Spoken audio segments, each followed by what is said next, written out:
Maria, it is very telling. It confirms what we have known for years about Xi Jinping, which is that his intent to make every nation in the world a vassal state is real, that he is serious and determined. And what you saw was a Vladimir Putin who's in trouble. He's isolated. He's isolated, frankly, because the United States and Europe have done the right thing in supporting the Ukrainian effort to fend off his unprovoked attack in Ukraine. And so he needs someone to buy his energy, even if at a deep discount. He needs someone to provide him help at the United Nations on the Security Council to fend off sanctions.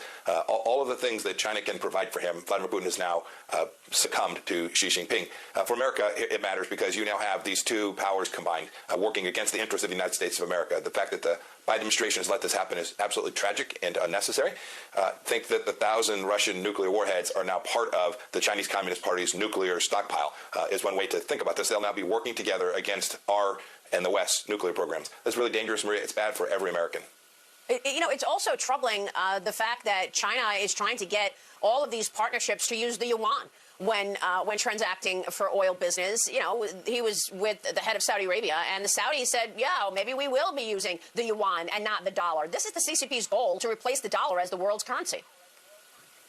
Yes, it absolutely is. And even more broadly, it is the CCP's goal to replace the United States as the dominant global economic power in the world. And we're letting that happen. We're letting that happen under the Biden's watch in so many ways. Think about this. Yesterday or the day before, former Secretary Kerry, who frankly is leading a large part of this administration's foreign policy, said, gosh, with China, we have to work with them because we can't get bogged down in these other issues. So climate change has now trumped American security with respect to the Chinese Communist Party.